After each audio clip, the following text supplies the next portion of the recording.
السلام علیکم ورحمۃ اللہ وبرکاتہ نحمده ونصلی علی رسولہ الکریم اما بعد۔ آج کا سبق سن لیجئے۔ آج کے سبق کی سرخی ہے جنت میں جام پلائے جائیں گے جس میں ادرک ملی ہوئی ہوگی۔ جنت کا زبردست منظر اور سن لیجئے۔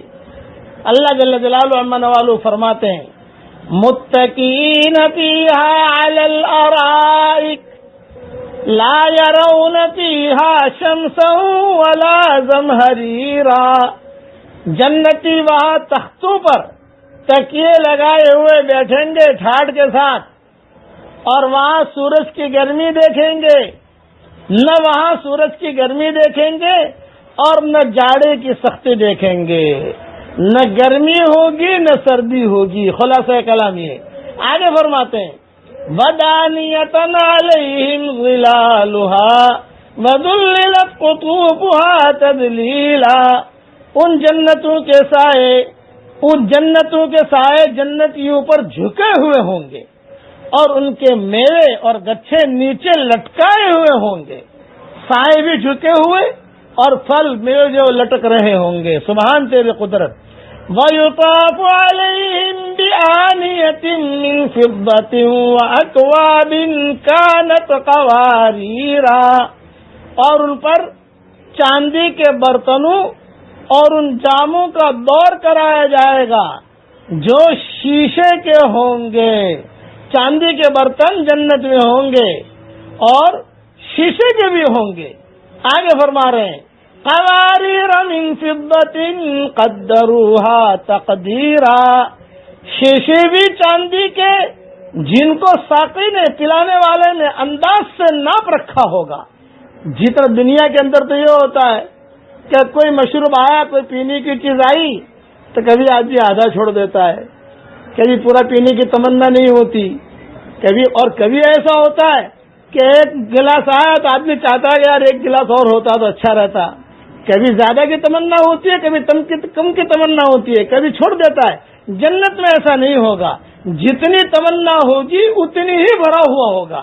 یہ مطلب ہے کہ ساقی نے انداز سے ناپ رکھا ہوگا، یہ مطلب ہے اس کا۔ جتنی تمنا ہے، یعنی اب یہ خواہش نہیں ہوگی کہ اللہ تعالیٰ اور دیتے تو اور ذرا پی لیتا میں، یا فلاں جو تھوڑا سا مجھے اور مل جاتا، یا یہ بچ گیا، یہ وہاں وہ چیز نہیں ہوگی۔ وَيُسْقَوْنَ فِيهَا كَأْسًا كَانَ مِزَاجُهَا زَنْجَبِيلًا۔ اور انہیں وہاں وہ جام پلائے جائیں گے جن میں ادرک ملی ہوئی ہوگی، سونٹھ ملی ہوئی ہوگی۔ عَيْنًا فِيهَا تُسَمَّى سَلْسَبِيلًا۔ جنت کی ایک نہر سے جس کا نام سلسبیل ہے۔ وَيَطُوفُ عَلَيْهِمْ وِلْدَانٌ مُخَلَّدُونَ إِذَا رَأَيْتَهُمْ حَسِبْتَهُمْ لُؤْلُؤًا مَنْثُورًا۔ اور ان پر لڑکے چکر لگائیں گے جو لڑکے ہی رہیں گے، جب آپ ان کو دیکھو گے تو آپ انہیں بکھرے موتی گمان کرو گے۔ لؤلؤا منثورا کا مطلب ہے بکھرے موتی۔ وَإِذَا رَأَيْتَ ثَمَّ رَأَيْتَ نَعِيمًا وَمُلْكًا كَبِيرًا۔ اور تم وہاں جہاں کہیں بھی نظر ڈالو گے تو سراسر نعمتیں اور عظیم الشان سلطنت دیکھو گے۔ عَالِيَهُمْ ثِيَابُ سُنْدُسٍ خُضْرٌ وَإِسْتَبْرَقٍ وَحُلُّوا أَسَاوِرَ مِنْ فِضَّةٍ وَسَقَاهُمْ رَبُّهُمْ شَرَابًا طَهُورًا۔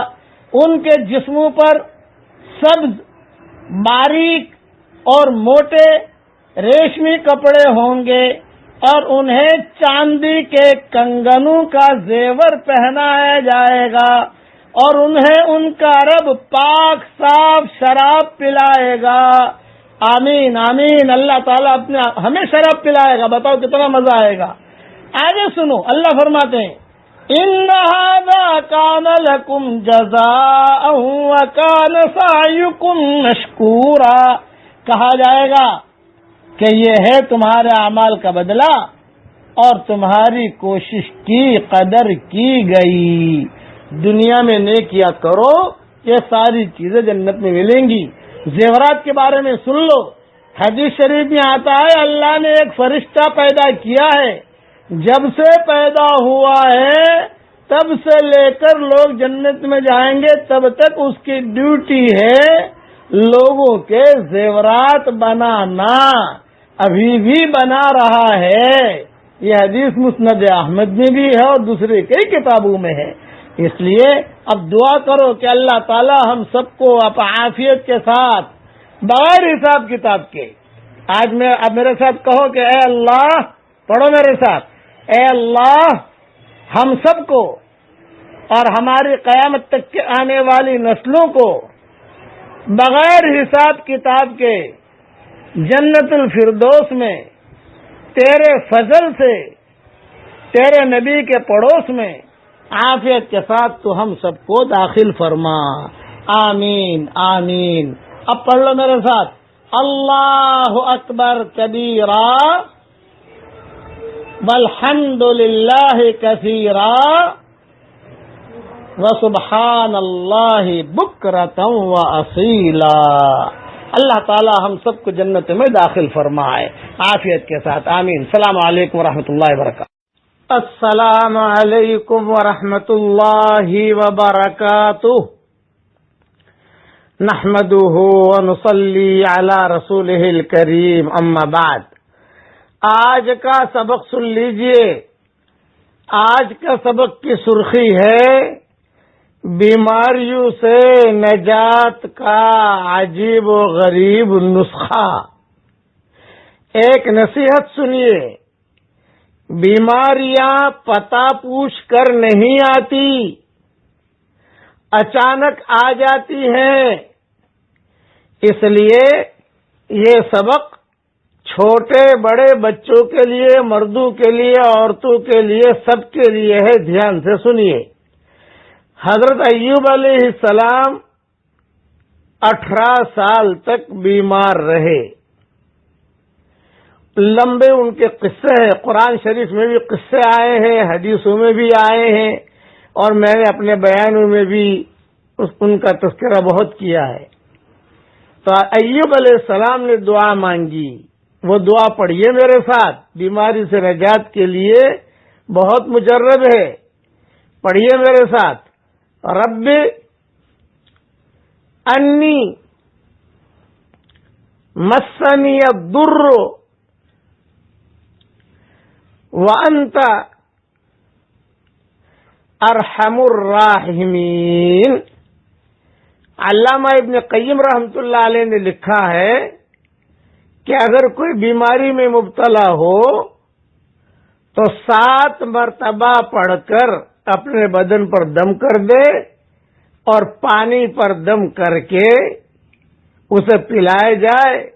امید ہے کہ انشاءاللہ جیسے اللہ تعالیٰ نے ایوب علیہ السلام کی یہ دعا قبول کی تھی اور 18 سال کی بیماری ان کی دور ہو گئی تھی اور اللہ تعالیٰ نے انہیں بھلا چنگا بنا دیا تھا، اللہ نے شفا دے دی تھی، تو اللہ تعالیٰ اس دعا کو پڑھنے والے کو بھی اللہ تعالیٰ شفا دے گا۔ یہ ایک نسخہ ہو گیا، اسے قرآنی نسخہ کہتے ہیں۔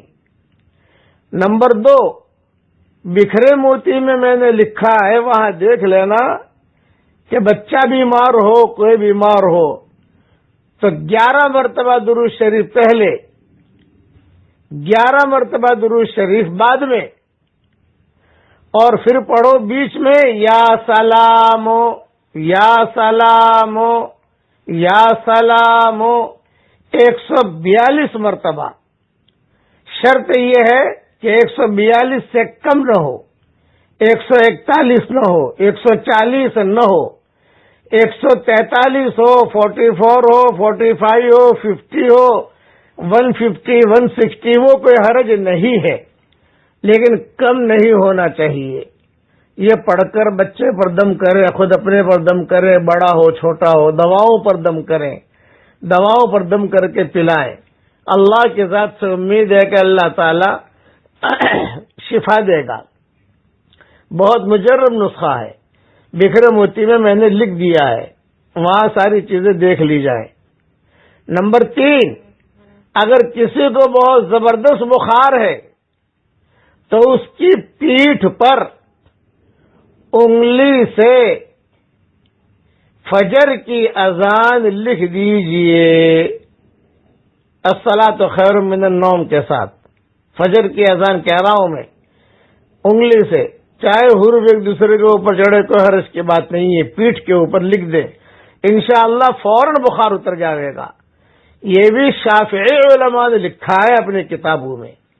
یہ 3 نسخے میں نے دے دیے آپ کو، ایک قرآنی نسخہ، ایک علماء کا تجربہ، اور دوسرا شافعی علماء کا تجربہ۔ میں دعا کرتا ہوں کہ اللہ جو بھی بیمار ہوں، جس لائن کی بیماری میں ہوں، اے اللہ ان کو شفاء کاملہ عاجلہ دائمہ مستمرہ عطا فرما۔ اب پڑھیے میرے ساتھ، اللہم انی اعوذ بک من سیئ الاسقام، یہ حدیث شریف کی دعا ہے۔ اے اللہ بری بری بیماریوں سے تو میری حفاظت فرما۔ اس کا حوالہ میری کتاب اللہ کی پناہ میں لکھ دیا ہے، وہاں دیکھ لیا جائے۔ اللہ تعالی ہر فرد امت کو شفا دے، روحانی شفا بھی دے، جسمانی شفا بھی دے، اور اللہ تعالی ہمارے سبقوں کو قبول فرمائے، آمین۔ السلام علیکم ورحمۃ اللہ وبرکاتہ۔ السلام علیکم ورحمۃ اللہ وبرکاتہ۔ نحمده ونصلی علی رسولہ الکریم، اما بعد۔ آج کا سبق سن لیجئے۔ اس سبق کے اندر جو چاند گرہن ہوتا ہے، سورج گرہن ہوتا ہے، اس کی کیا حقیقت ہے وہ میں حدیث سے آپ کو سمجھا رہا ہوں، دھیان سے سنیے۔ حضرت ابو بکر رضی اللہ تعالی عنہ سے روایت ہے کہ رسول اللہ صلی اللہ علیہ وسلم کے زمانے میں سورج گرہن ہوا، آپ صلی اللہ علیہ وسلم اپنی چادر گھسیٹتے ہوئے تیزی سے مسجد پہنچے۔ صحابہ اکرام رضوان اللہ علیہم اجمعین آپ کے پاس جمع ہو گئے۔ آپ صلی اللہ علیہ وسلم نے انہیں 2 رکعت نماز پڑھائی اور گرہن بھی ختم ہو گیا۔ اس کے بعد آپ صلی اللہ علیہ وسلم نے ارشاد فرمایا، سورج اور چاند اللہ تعالی کی نشانیوں میں سے 2 نشانیاں ہیں۔ کسی کی موت کی وجہ سے یہ گرہن نہیں ہوتے، بلکہ زمین اور آسمان کی دوسری مخلوقات کی طرح ان پر بھی اللہ تعالی کا حکم چلتا ہے، اور ان کی روشنی اور تاریکی اور اندھیرا یہ اللہ تعالی کے ہاتھ میں ہے۔ اس لیے جب سورج اور چاند گرہن ہو اس وقت نماز اور دعا میں مشغول رہو جب تک ان کا گرہن ختم نہ ہو جائے، کیونکہ رسول اللہ صلی اللہ علیہ وسلم کے صاحبزادے حضرت ابراہیم کی وفات اسی دن ہوئی تھی، اور بعض لوگ یہ کہنے لگے تھے کہ گرہن جو ہوا ہے یہ حضور صلی اللہ علیہ وسلم کے صاحبزادے کی موت کی وجہ سے ہوا ہے، اس لیے آپ صلی اللہ علیہ وسلم نے یہ بات ارشاد فرمائی کہ کسی کے مرنے سے اور کسی کے دنیا کے جانے سے یہ سورج اور چاند گرہن نہیں ہوتے، بلکہ یہ تو اللہ کی نشانیوں میں سے ایک نشانی ہے۔ یہ حدیث بخاری شریف میں ہے۔ عام طور سے آپ دیکھتے ہو کہ ہمارے ماحول میں بھی سورج گرہن ہوتا ہے، چاند گرہن ہوتا ہے، لوگ ادھر ادھر کی باتیں کرتے ہیں۔ ادھر ادھر کی باتیں نہ کریں۔ جب بھی خبر آئے کہ سورج گرہن ہونے والا ہے، چاند گرہن ہونے والا ہے، اس پر اللہ نماز کی طرح مشغول ہو جائیے، ذکر میں مشغول ہو جائیے۔ یہ حضور صلی اللہ علیہ وسلم کی ترتیب تھی۔ یہ حدیث جو میں نے بیان کی ہے وہ بخاری شریف میں ہے. اب میرے ساتھ پڑھ لیجئے سبحان اللہ ولا الہ الا اللہ والحمد للہ. دیکھیے میں نے اتنا پڑھا، اب یہ کلمہ سیدھا عرش کا طواف کر رہا ہے اور اللہ کے سامنے تذکرہ ہو رہا ہے. حضور صلی اللہ علیہ وسلم فرماتے ہیں کہ کیا تم نہیں چاہتے کہ تمہارا تذکرہ اللہ کے دربار میں ہو؟ آپ پڑھ لیجئے سبحان اللہ لا الہ الا اللہ والحمد للہ. ایک بات کا خیال رکھنا، اگر جملے آگے پیچھے بھی ہو جائیں اس میں تو کوئی حرج کی بات نہیں ہے، یہ بھی ذہن میں رکھنا، کیونکہ یہ تعریف ہی تعریف ہے. اگر سبحان اللہ الحمدللہ لا الہ الا اللہ پڑھ لیا تو بھی حرج کی بات نہیں ہے بس. لیکن آپ پڑھ لیجئے، پڑھتے ہی آپ کا تذکرہ میرا تذکرہ ہو رہا ہے اللہ کے دربار میں، آپ پڑھو گے تو آپ کا بھی تذکرہ ہوگا. اللہ تعالی ہم سب کو عمل کرنے کی توفیق عطا فرمائے. آمین آمین. والسلام علیکم ورحمۃ اللہ وبرکاتہ. وآخر دعوانا ان الحمد للہ رب العالمین. السلام علیکم ورحمۃ اللہ وبرکاتہ. نحمده ونصلی علی رسولہ الکریم. اما بعد، آج کا سبق سن لیجئے. آج کے سبق کی سرخی ہے جنت میں جام پلائے جائیں گے جس میں کافور ملا ہوا ہوگا. اب اللہ جل جلالہ عما نوالہ فرماتے ہیں، اسے سنیے، یہ اللہ کا پیغام ہے انسانوں کے نام. ان الابرار یشربون من کاس کان مزاجها کافورا.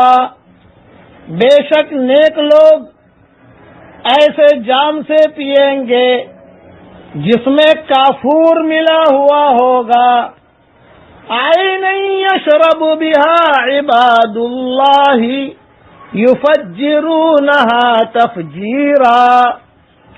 جو ایک چشمہ ہے جس سے اللہ کے بندے پیئیں گے، اس کی نہریں نکال لے جائیں گے جدھر چاہیں گے.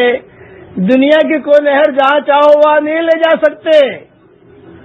دنیا کی نہر جہاں چاہو وہاں نہیں لے جا سکتے. جنت کی نہریں ایسی ہوں گی کہ جنتی دیکھ کر کہیں گے چل میرے ساتھ، تو وہ نہر بھی جو ہے گھوڑے کی طرح چلے گی، دھڑا دھڑ. یہ مطلب ہے یفجرونها تفجیرا کا. مسند احمد کی روایت ہے کہ جنتی جہاں چاہیں گے نہر کو لے جائیں گے. دنیا کا سمندر جہاں چاہو وہاں نہیں لے جا سکتے آپ، وہ جہاں ہے وہاں ہے. تو نہیں کہ اٹلانٹک کا سمندر انڈیا میں لے آؤ اور انڈیا کا سمندر وہاں لے جاؤ، لیکن وہاں یہ بات نہیں ہوگی. جہاں چاہیں گے وہاں لے جائیں گے.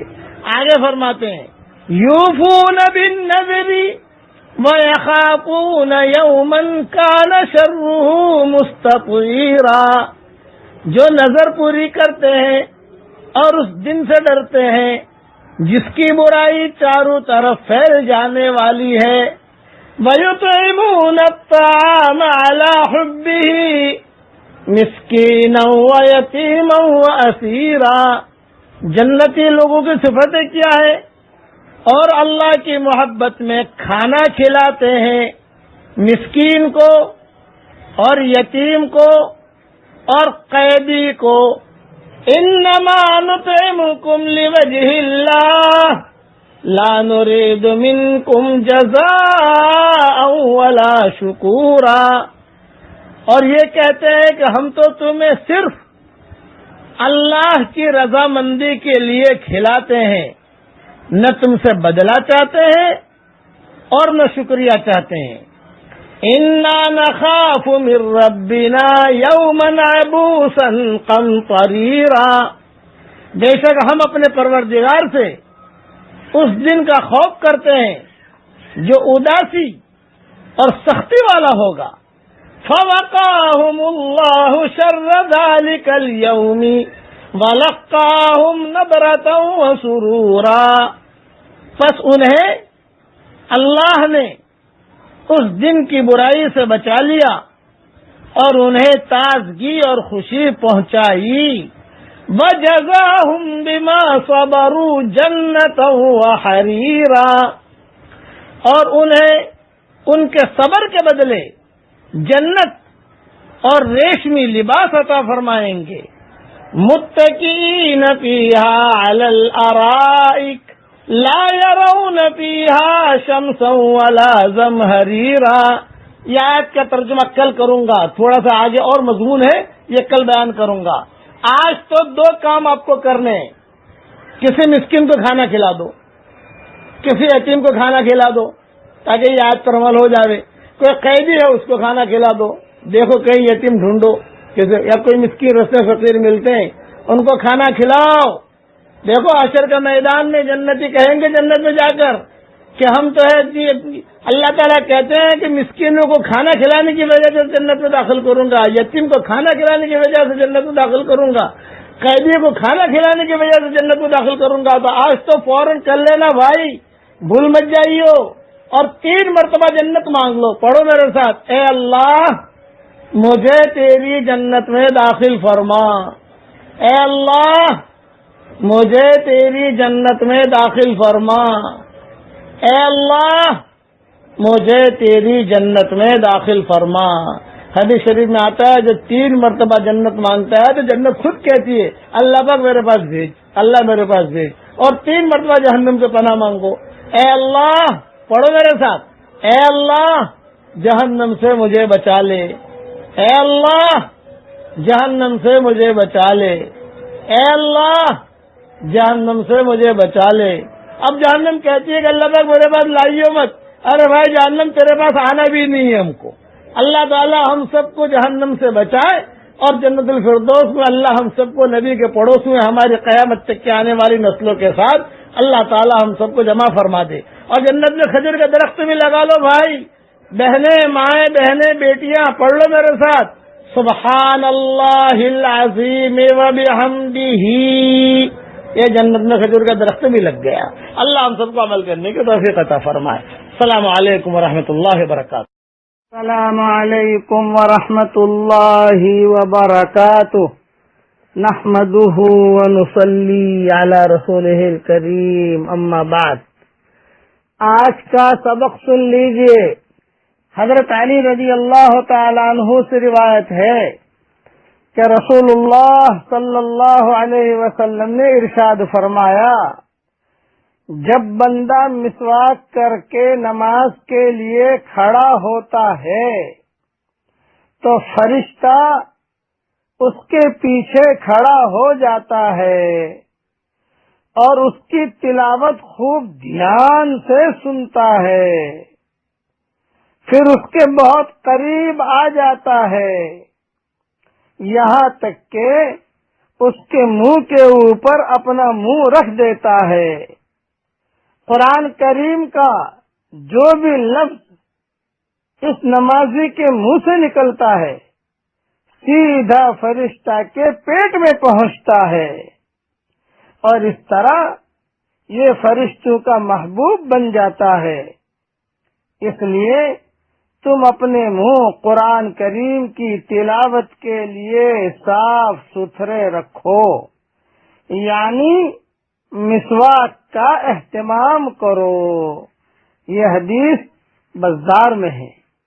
اور حضرت عائشہ رضی اللہ تعالی عنہا سے روایت ہے کہ حضور اکرم صلی اللہ علیہ وسلم نے ارشاد فرمایا، مسواک کر کے 2 رکعتیں پڑھنا بغیر مسواک کیے 70 رکعتیں پڑھنے سے افضل ہے. حضرت حذیفہ یہ حدیث مسلم میں ہے. حضرت حذیفہ رضی اللہ تعالی عنہ سے روایت ہے کہ رسول اللہ صلی اللہ علیہ وسلم جب تہجد کے لیے اٹھتے تو مسواک سے اپنے منہ کو اچھی طرح رگڑ کر صاف کرتے. یہ حدیث بھی مسلم شریف میں ہے. حضرت شریح رحمۃ اللہ علیہ فرماتے ہیں، میں نے حضرت عائشہ رضی اللہ تعالی عنہ سے پوچھا کہ نبی کریم صلی اللہ علیہ وسلم جب گھر میں تشریف لاتے تو سب سے پہلے کیا کام کرتے؟ تو ماں عائشہ رضی اللہ تعالی عنہا نے فرمایا سب سے پہلے آپ مسواک کرتے تھے. یہ حدیث بھی مسلم شریف میں ہے. زید بن خالد رضی اللہ تعالیٰ عنہ سے روایت ہے کہ رسول اللہ صلی اللہ علیہ وسلم اپنے گھر سے کسی نماز کے لیے اس وقت تک نہیں نکلتے تھے جب تک مسواک نہ فرما لیتے. یہ حدیث طبرانی میں ہے. میں نے سب حوالے دے دیے مسواک کی فضیلت کے. لیکن ایک بات کا خیال رکھنا، مسواک ہو یہ برش نہیں. برش جو ہے نا، برش آج اللہ معاف فرمائے، یعنی خیال رہے کہ جہاں تک نظافت اور دانتوں کی صفائی ستھرائی کا حکم ہے، وہاں تک تو دانتوں کی صفائی کے لیے کوئی چیز بھی استعمال کرے کوئی حرج کی بات نہیں. نظافت اور صفائی کا حصول ہو جائے گا، اور عام نظافت اور صفائی کے حکم کی تعمیل کا نیت کے پائے جانے پر ثواب بھی مل جائے گا. مگر مسواک کی جو فضیلت ہے کہ اس سے نماز کا ثواب 70 گنا یا 75 گنا بڑھ جاتا ہے، یہ تو مسواک سے ہی حاصل ہوگا. اس کے لیے یہ اس دور میں خصوصاً جدید تعلیم یافتہ لوگوں میں اور نئی عمر اور نئے ذہن والے لوگوں میں برش اور پیسٹ اور الگ الگ قسم کے منجن یہ رائج ہیں. اس سے وہ دنیاوی صفائی نظافت تو حاصل کر لیں گے، مگر مسواک کی سنت اور اس کے ثواب سے محروم رہیں گے. یہ جملہ 2 مرتبہ کہتا ہوں، مگر مسواک کی سنت اور اس کے ثواب سے محروم رہیں گے. افسوس کہ اب تو مدارس کے ماحول نے بھی مسواک کے بجائے ٹوتھ پیسٹ کو اختیار کر لیا ہے. اسلام کے طور اور طریقے کو چھوڑ کر مغربیت پر فدا ہو رہے ہیں. یہ مطلب نہیں کہ وہ ممنوع ہے، مگر سنت کے ثواب سے محروم اور حضرات انبیاء کرام علیہم السلام کے طریقے سے تو ہٹ کر ہے. اسی لیے یاد رکھنا کہ مسواک کے ہوتے ہوئے انگلیوں سے بھی کام نہیں چلے گا. بس یہ مسواک پر میں نے اتنا کہہ دیا ہے. اور بعض مرتبہ مسواک آدمی ایسے طریقے سے کرتا ہے کہ بڑی بڑی بیماری میں مبتلا ہو جاتا ہے. مسواک کر رہا ہے، لیٹے لیٹے مسواک کر رہا، لیٹے لیٹے مسواک کرنے سے بیماری آتی ہے. یہ یاد رکھنا کہ لیٹے لیٹے آدمی مسواک کرے، ان کا نہیں. اسی طریقے سے مسواک کو مٹھی میں پکڑ کے کرتے ہیں. مسواک کو مٹھی میں پکڑ کے کرنے سے بواسیر کی بیماری ہوتی ہے، علماء نے لکھا ہے. اور مسواک کو چوسے نہیں، اس سے نابینائی اندھاپن آتا ہے، یہ علماء نے لکھا ہے. ہاں مگر مسواک نہیں ہو تو پہلی مرتبہ صرف چوسا جا سکتا ہے. یہ ساری کی ساری چیزیں یہ باتیں میں نے میری کتاب بکھرے موتی جلد 7 اور صفحہ نمبر 77 سے تقریباً 80 تک یہ مضمون میں نے لکھے ہیں، سارا وہاں دیکھ لیں. اس لیے آج سے مسواک کرنے کا اہتمام کریں. مسواک خرید لیں، اپنے لیے الگ، بیوی کے لیے الگ، بیٹی سب کے الگ الگ ہو. اور ایک بات یاد رکھنا، مسواک کو لٹا کر مت رکھنا، مسواک کو کھڑی رکھنا. علماء نے لکھا ہے مسواک اگر لٹا کر رکھتے ہیں اس سے جنون آتا ہے، آدمی بھول جاتا ہے کہ پیشاب کرنے گئے تھوک رہا ہے، اس سے بھی آدمی کو جنون آ جاتا ہے، بھول جاتا ہے. مسواک لٹا دیا تو اس سے بھی آدمی مجنون ہو جاتا ہے. اس لیے مسواک کو کھڑی رکھنا، اور باقی ساری تفصیل میری کتاب کے اندر آپ دیکھ لو. اللہ تعالی ہم سب کو سنتوں پر عمل کرنے کے توفیق عطا فرمائے. برش سے مسواک کا ثواب نہیں ملے گا، مسواک ہی خریدنی پڑے گی. یہ نبیوں کا طریقہ ہے. یہ میں نے مسواک کے متعلق تھوڑا سا کہہ دیا. اللہ ہمیں عمل کرنے کے توفیق عطا فرمائے. چلیے جنت میں ایک درخت لگا لیجئے، پڑھ لیجئے ایک مرتبہ سبحان اللہ العظیم و بحمدہ، سبحان اللہ العظیم و بحمدہ. 2 مرتبہ میں نے پڑھا، میرے لیے 2 درخت لگ گئے. آپ بھی پڑھ لیجئے، آپ کے لیے بھی لگ جائیں گے. اللہ تعالیٰ قبول فرمائے. آمین آمین. والسلام علیکم ورحمۃ اللہ وبرکاتہ. وآخر دعوانا ان الحمد للہ رب العالمین. السلام علیکم ورحمۃ اللہ وبرکاتہ. نحمده ونصلی علی رسولہ الکریم. اما بعد. آج کا سبق سن لیجئے. آج کا سبق اصلاحی سبق ہے، بہت دھیان سے سنیے۔ داڑھی کا منڈوانا یہ خطرناک گناہ ہے۔ آج بہت شوق ہوتا ہے مردوں کو، جوانوں کو بھی، بوڑھوں کو بھی، کلین شیو رہنے کا۔ یاد رکھنا یہ خطرناک گناہ ہے، اور علماء نے لکھا ہے کہ داڑھی کا منڈوانا یہ زنا سے بھی زیادہ برا ہے، سودی کاروبار سے بھی زیادہ برا ہے۔ کیوں کہ داڑھی منڈوانے والا 24 گھنٹے کا گنہگار رہتا ہے۔ نماز پڑھ رہا ہے گناہ کے ساتھ، طواف کر رہا ہے گناہ کے ساتھ، قرآن پڑھ رہا ہے گناہ کے ساتھ، روزہ رکھ رہا ہے گناہ کے ساتھ۔ کتنا بڑا گناہ ہے۔ اور اہم بات یہ کہ داڑھی منڈوانا ایک خطرناک گناہ ہے جو کئی گناہوں کو جنم دیتا ہے۔ نمبر 1، حضرت محمد صلی اللہ علیہ وسلم کے حکم کی خلاف ورزی کرنا۔ نمبر 2، ایک عملی سنت کا چھوڑ دینا۔ نمبر 3، محمدی چہرے کو ناپسند کرنا۔ نمبر 4، مجوسیوں کے ساتھ مشابہت کرنا۔ حدیث شریف میں آتا ہے من تشبہ بقوم فہو منہم، جو کسی قوم کے ساتھ مشابہت کرے گا وہ حشر کے میدان میں انہی کے ساتھ اٹھے گا۔ اللہ تعالی ہم سب کی حفاظت فرمائے۔ نمبر 5، عورتوں کے ساتھ مشابہت۔ نمبر 6، اللہ کی تخلیق کو بگاڑنا۔ نمبر 7، شیطان کو خوش کرنا۔ نمبر 8، علانیہ گناہ اور اس گناہ پر اصرار۔ اور ہمارے نوجوان اور ہمارے بوڑھے جو داڑیاں کٹواتے ہیں وہ کبھی بہت دھیان سے سنیں کہ یہ داڑھی کاٹنے میں اور داڑھی کٹوانے میں کتنا وقت ان کا جاتا ہے۔ روزانہ کبھی دن میں کرتے ہیں، کبھی 2 دن میں شیو کرتے ہیں، کبھی 3 دن میں شیو کرتے ہیں۔ تو خالی وہ گھنٹے کا حساب لگا لیں کہ کتنا ان کا وقت ضائع ہوتا ہے، پیسہ بھی ضائع ہوتا ہے، ٹائم بھی ضائع جاتا ہے۔ اللہ بھی ناراض، رسول بھی ناراض، اور 24 گھنٹے کا گنہگار۔ یہ سب سے بری چیز۔ بعض عورتیں ہوتی ہیں جو اپنے مردوں کو مجبور کرتی ہے داڑھی کٹانے پر، بہت خطرناک یہ عورتیں ہیں۔ حشر کے میدان میں اللہ کے نبی کو ہم کیا جواب دیں گے؟ اور یہ داڑھی کٹانے والے یہ حشر کے میدان میں اللہ کے نبی کو کیا جواب دیں گے؟ حشر کے میدان میں اللہ کے نبی کو اب کیسے اپنا چہرہ دکھائیں گے؟ روایتوں میں آتا ہے ایک قاصد آیا تھا حضور صلی اللہ علیہ وسلم کے پاس، داڑھی نہیں تھی اس کی، تو حضور نے چہرہ موڑ لیا، دیکھا نہیں اس کی طرف، اور کہا تو نے اللہ تعالیٰ نے تجھے جو چہرہ دیا تھا وہ تو نے بگاڑا ہے اپنا چہرہ۔ جب حضور صلی اللہ علیہ وسلم کے سامنے یہ بیٹھتا حضور اپنا چہرہ بھی موڑ لیتے، یہ بیٹھتا حضور صلی اللہ علیہ وسلم اپنا چہرہ بھی موڑ لیتے۔ اگر حشر کے میدان میں حضور صلی اللہ علیہ وسلم ہم سے چہرہ موڑ لیں گے تو ہم کہاں جائیں گے؟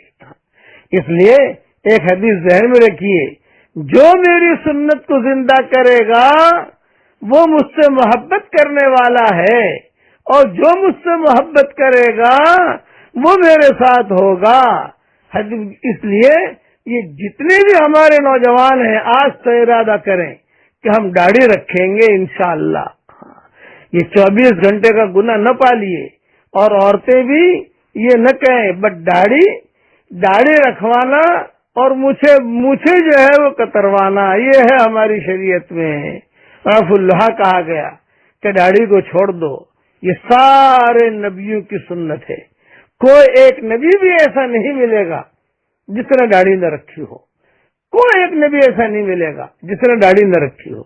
اس کے لیے ہاں جنت کے اندر داڑھی نہیں ہوگی، دنیا میں داڑھی ہے، اور داڑھی کا کاٹنا بہت بڑا گناہ ہے، بہت بڑا گناہ ہے، بہت بڑا گناہ ہے۔ اور بعض علماء نے تو یہ لکھا ہے کہ آدمی جب اپنا شیو کرتا ہے تو وہ گویا کہ حضور صلی اللہ علیہ وسلم کو نقصان پہنچا رہا ہے، تکلیف ہوتی ہے حضور صلی اللہ علیہ وسلم کو، کہ میری سنت کو چھوڑ کر دوسروں کے طریقے پر زندگی گزارتا ہے. ہمارے یہاں تہجد کا وقت ہے، خوب ٹھنڈی ہے، 2 بجے ہے رات کے. میں دعا کرتا ہوں کہ امت کے جتنے مسلمان مرد ہیں اور جوان ہیں جو داڑھی کو جو پسند نہیں کرتے، اللہ تعالیٰ انہیں داڑھی رکھنے کی توفیق عطا فرمائے. داڑھی رکھیے، یہ اسلامی شعار ہے. داڑھی کا کاٹنا یہ اسلامی شعار کو ضائع کرنا ہے. کل یعنی حشر کے میدان میں اللہ کو کیا منہ دکھائیں گے؟ حضور صلی اللہ علیہ وسلم کو کیا منہ دکھائیں گے؟ اس لیے یہ اب روزی آپ کے ذہن میں بعض مرتبہ نوجوانوں کے ذہن میں یہ ہوتا ہے کہ سب داڑھی رکھیں گے کوئی لڑکی نہیں دے گا. ارے داڑھی رکھ کے دیکھ، بہت اچھی حوریں ملیں گی تجھے انشاءاللہ. داڑھی رکھ، بہت اچھی حوریں اللہ دے گا. دنیا میں بھی حوریں دے گا، مرنے کے بعد بھی حوریں دے گا. اللہ تعالی ہم سب کو عمل کرنے کی، داڑھی رکھنے کی توفیق عطا فرمائے. بس ایک شعر سن لو، ہے دل کے لیے موت مشینوں کی حکومت، ہے دل کے لیے موت مشینوں کی حکومت، احساس مروت کو کچل دیتے ہیں آلات. یہ داڑھی کاٹنا وغیرہ یہ احساس مروت کو ختم کر دیتے ہیں. اللہ تعالیٰ داڑھی رکھنے کی ہم سب کو توفیق عطا فرمائے.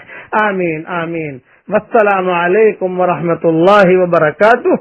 وآخر دعوانا ان الحمد للہ رب العالمین. السلام علیکم ورحمۃ اللہ وبرکاتہ.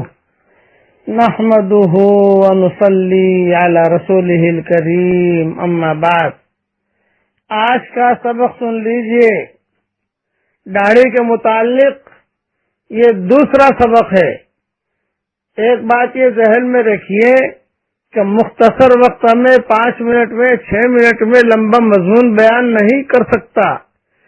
یہ جو علماء نے لکھا ہے کہ داڑھی کا کٹوانا یہ زنا سے بھی زیادہ خراب ہے، اس کی وجہ علماء نے لکھی ہے کہ آدمی زنا میں مشغول ہوتا ہے، 5 منٹ میں آدھے گھنٹے میں فارغ ہو کر اس گناہ سے ہٹ گیا. چوری کرنے والا چوری کرتا ہے، چوری کرنے کے بعد فارغ ہو کر وہ اس گناہ سے الگ ہو گیا. لیکن جو داڑھی کٹوانے والا ہے وہ 24 گھنٹے کا گنہگار رہتا ہے اور ہر وقت حضور صلی اللہ علیہ وسلم کو تکلیف پہنچتی رہتی ہے. خاص طور سے جو ائمہ ہوں وہ اپنی داڑھیوں کا بہت اہتمام کریں. بعض جگہ ائمہ ہوتے ہیں داڑھی نہیں ہوتی، امامت کراتے ہیں. یہ کہاں تک جائز ہے؟ یہ تو کتابوں میں دیکھ لینا.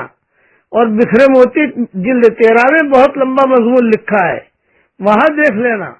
لیکن یہ کہ داڑھی کٹوانا یہ بہت بہت بہت بڑا گناہ ہے. آج کے ہمارے سبق سے یہ نیت کر لیں کہ انشاءاللہ داڑھی کٹوائیں گے نہیں، بلکہ داڑھی کو بڑھائیں گے، داڑھی کو اس کے حال پر چھوڑ دیں گے تاکہ وہ لمبی رہے. اور پھر اس سے انسان کے اخلاق بھی قابو میں آتے ہیں. ہمارے حضرت جی رحمت اللہ علیہ فرماتے تھے کہ داڑھی رکھنے والا وہ کئی گناہوں سے بچ جاتا ہے، داڑھی نہ رکھنے والا وہ کئی گناہوں میں مبتلا ہو جاتا ہے، اور داڑھی رکھنے والا کئی گناہوں سے بچ جاتا ہے.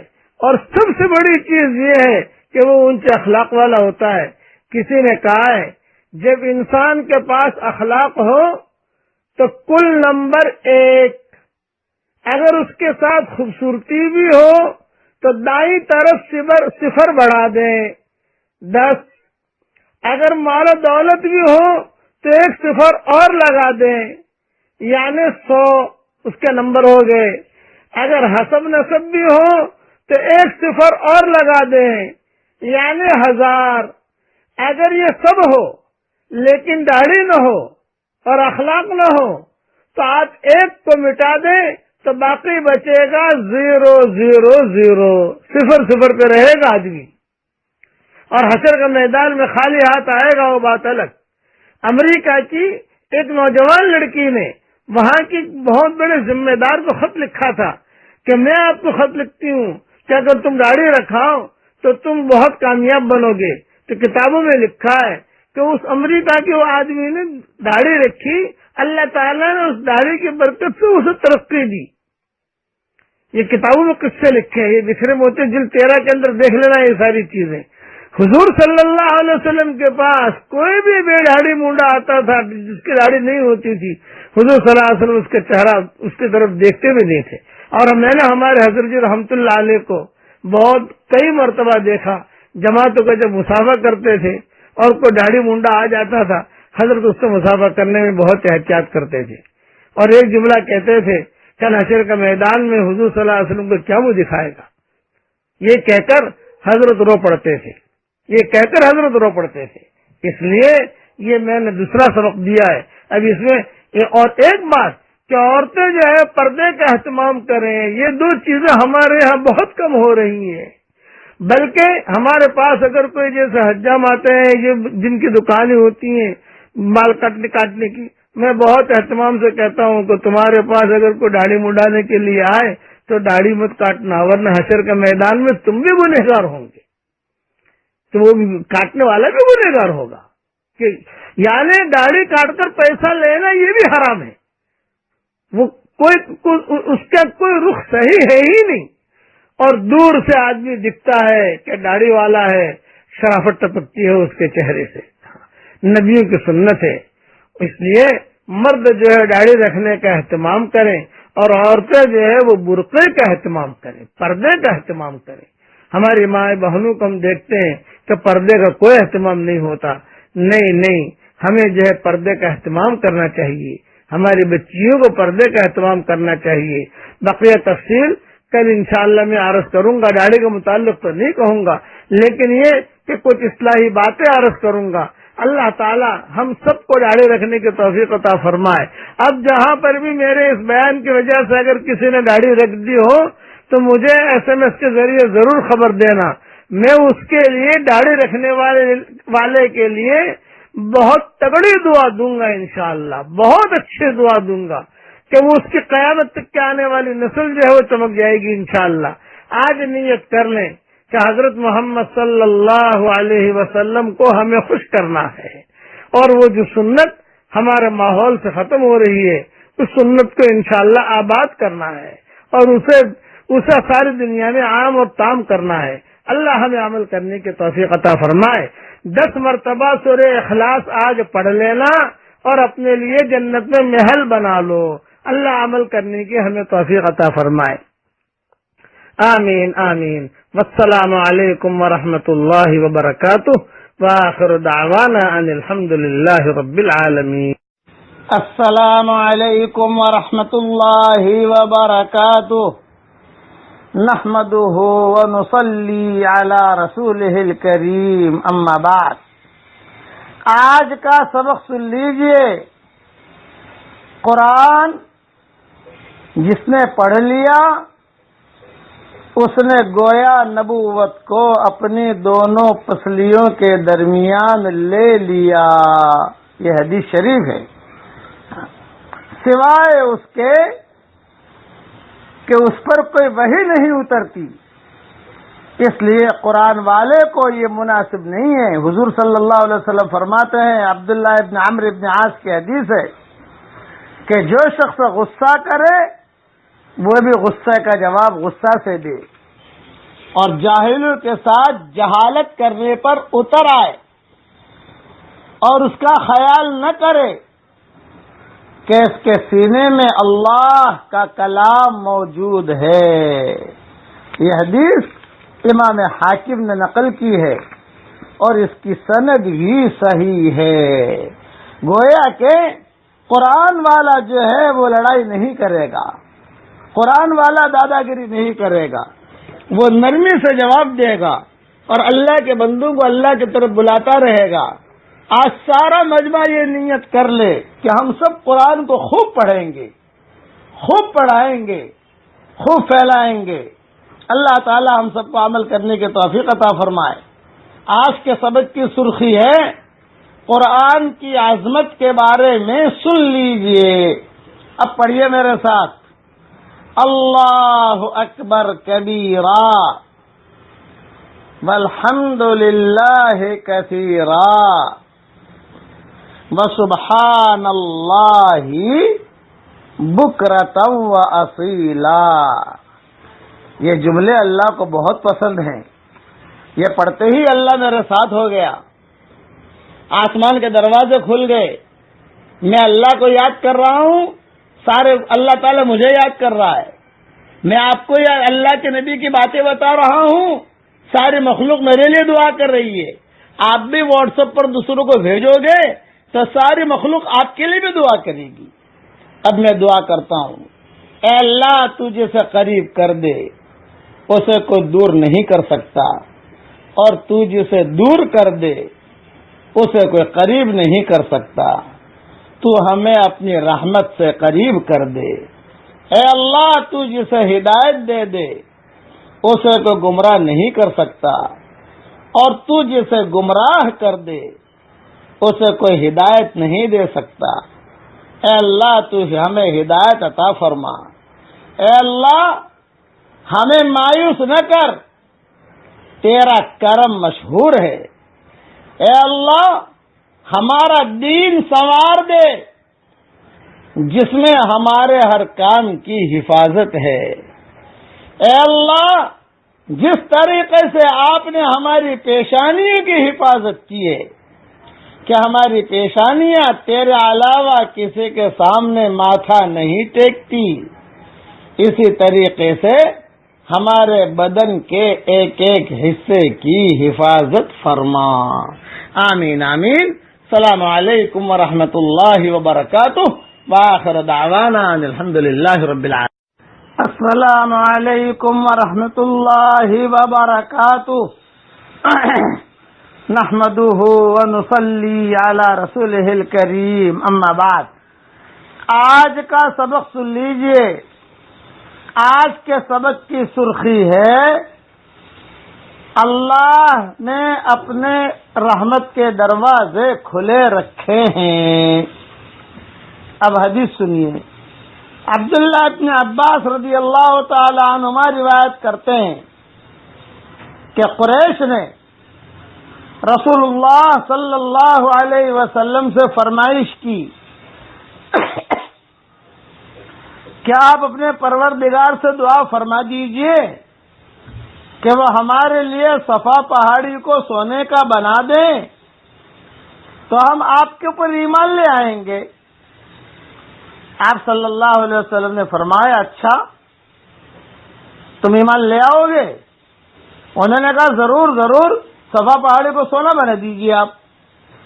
حضور صلی اللہ علیہ وسلم نے دعا فرمائی، اس پر جبریل علیہ السلام نازل ہوئے اور فرمایا کہ آپ کا پروردگار آپ کو سلام کہتا ہے اور فرماتا ہے کہ آپ اگر چاہیں تو ان کے لیے صفا پہاڑی سونے کی بنا دی جائے اور بن جائے گی، لیکن اس کے بعد اگر کوئی شخص ان میں سے منکر ہوگا تو میں اس کو ایسا عذاب دوں گا کہ تمام جہانوں میں سے کسی کو بھی نہیں دیا ہوگا، اور اگر آپ چاہیں تو ان کے لیے توبہ اور رحمت کا دروازہ کھول دوں۔ دو آفر کیے، چاہو تو سونا بنا دوں پہاڑی کو، اور چاہو تو توبہ اور رحمت کا دروازہ کھول دوں۔ آپ نے عرض کیا نہیں اللہ، بلکہ توبہ اور رحمت کا دروازہ کھول دیجئے، تو اللہ نے توبہ اور رحمت کا دروازہ کھول دیا۔ یہ حدیث مسند احمد میں بھی ہے اور نسائی میں بھی ہے، اس لیے ذہن میں رکھنا کہ اللہ کے طرف سے رحمت کا، توبہ کا یہ سارے دروازے کھلے ہوئے ہیں، اس لیے معافی مانگتا رہے آدمی اور آدمی چلتا رہے۔ اب میرے ساتھ پڑھ لیجئے، اللہم انی اسألک ایمانا لا یرتد ونعیما لا ینفد ومرافقت نبینا محمد صلی اللہ علیہ وسلم فی اعلی درجۃ الجنت جنت الخلد. آمین آمین. ترجمہ بھی پڑھ لیجئے، ترجمہ نہیں کر رہا ہوں، ترجمہ نہیں سمجھا رہا ہوں مفہوم. اے اللہ، پڑھیے میرے ساتھ، اے اللہ ہمیں ایمان دے کر چھین مت لینا. اے اللہ ہمیں نعمتیں دے کر چھین مت لینا. اور اے اللہ تیرے نبی کا پڑوسی ہمیں بنا دینا، اور اونچی اونچی جنتوں میں تو ہم سب کو داخل فرما دینا. یہ حدیث شریف کی دعا ہے. نسائی میں یہ حدیث ہے، ابن حبان میں بھی ہے اور حاکم میں بھی ہے. میں دعا کرتا ہوں کہ اللہ یہ دعا تو ہم سب کے لیے قبول فرما، اور ہم سب کی قیامت تک کے آنے والی نسلوں کو ہمارے نبی کے ساتھ جنت الفردوس میں تیرے نبی کے پڑوس میں تو ہم سب کو جمع فرما دے، اور پیچھے کی نسلوں میں جو اسلام کی حالت میں دنیا سے رخصت ہو گئے ہوں، اے اللہ ان کو بھی ہم سب کے ساتھ جمع فرما دے. آمین آمین. اب میں دعا کرتا ہوں کہ اے اللہ ہماری اولادوں کو اور ہماری اولادوں کی جڑوں میں حلال روزی داخل فرما، اور اللہ ہماری اور ہماری اولادوں کی جڑوں کی حرام اور مشتبہ روزی سے حفاظت فرما. اے اللہ کسی فاسق اور فاجر کا احسان ہم پر نہ رکھنا. اے اللہ اپنے عذاب کے کوڑے سے ہماری حفاظت فرما. اے اللہ ہم کو ایسا بنا دیجئے کہ ہم آپ کو پسند آ جائیں. آمین آمین. السلام علیکم ورحمۃ اللہ وبرکاتہ. وآخر دعوانا الحمد للہ رب العالمین. السلام علیکم ورحمۃ اللہ وبرکاتہ. نحمده ونصلی علی رسولہ الکریم. اما بعد. آج کا سبق سن لیجئے. آج کے سبق کی سرخی ہے کہ اونٹ بھی حضور صلی اللہ علیہ وسلم کی اطاعت کرتے تھے. اب حدیث سنیے.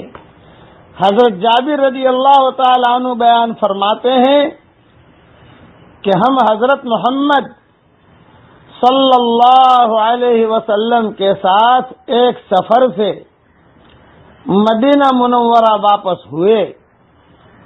یہاں تک کہ جب قبیلہ بنی نجار کے باغوں میں سے ایک باغ کے پاس پہنچے تو اس میں ایک اونٹ تھا.